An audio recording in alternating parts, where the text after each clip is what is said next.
ನಮಸ್ಕಾರ ರೈತ ಮಿತ್ರರೇ, welcome back to new video. ಇವತ್ತಿನ ವಿಡಿಯೋದಲ್ಲಿ ಹಂದಿ ಸಾಕಾಣಿಕೆ ಬಗ್ಗೆ ಒಂದು ಪುಟ್ಟ ವಿಡಿಯೋನ ಮಾಡಿದ್ದೇನೆ. ಗೆಳೆಯರೆ, ಇವತ್ತು ಹಳ್ಳಿಗಳ ಕಡೆ ಕುರಿ ಮೇಕೆ ಸಾಕಾಣಿಕೆ ಹೈನುಗಾರಿಕೆ ಜೊತೆಯಲ್ಲಿ ಹಂದಿ ಸಾಕಾಣಿಕೆ ಸಹ ಹೆಚ್ಚು ಮಾಡಿದ್ದಾರೆ.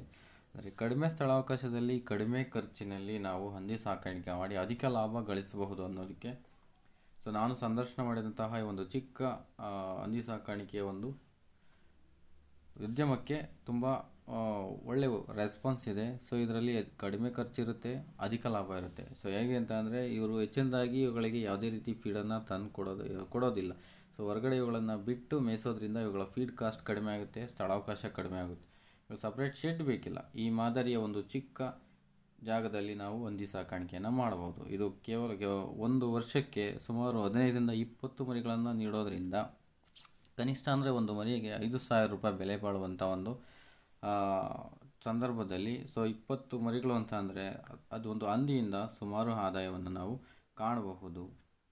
ಮರಿಗಳನ್ನು ನಾವು ಚೆನ್ನಾಗಿ ನೋಡ್ಕೊಳ್ಳೋದೇ ಆದರೆ ಈ ಹಂದಿಯಲ್ಲಿ ಉತ್ತಮ ಲಾಭ ಇದೆ. ಇವುಗಳ ಖರ್ಚು ತೀರಾ ಕಡಿಮೆ ಇದೆ.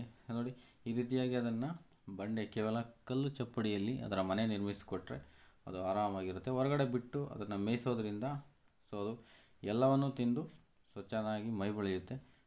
ರಾತ್ರಿ ಸಮಯದಲ್ಲಿ ಅಂದರೆ ಸಾಯಂಕಾಲ ಸಮಯದಲ್ಲಿ ಮಾತ್ರ ಅದಕ್ಕೆ ಒಂದಿಷ್ಟು ಆಹಾರವನ್ನು ಕೊಡೋದ್ರಿಂದ ಅದಕ್ಕೆ ಒಂದು ಗೂಡಿಗೆ ಸೇರಿಸೋದ್ರ ಮುಖಾಂತರ ಅದು ಒಂದು ಕಡೆ ಅಂದರೆ ಬೇರೆ ಪ್ರಾಣಿಗಳ ಹಾವಳಿಯನ್ನು ತಡೆಯಬಹುದು. ಇನ್ನು ತಳಿಗಳನ್ನು ನೋಡೋದಾದರೆ ಲಾರ್ಜ್ ವೈಟ್ ಯಾರ್ಕ್ಷೈರ್ ಇದು ತುಂಬಾ ಉದ್ದವಾಗಿರ್ತಕ್ಕಂತಹ ಒಂದು ಅಮೆರಿಕನ್ ತಳಿಯಾಗಿರುತ್ತೆ.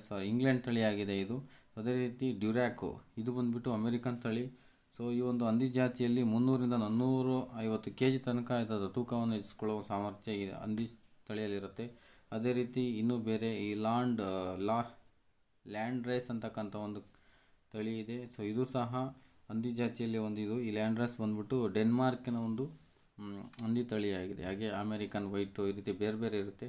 ಇದನ್ನು ನಾವು ಎಲ್ಲೂ ಸಾಕಬೇಕಾಗಿಲ್ಲ, ಮನೆ ಪಕ್ಕದಲ್ಲೇ ಸಾಕ್ಬೋದು.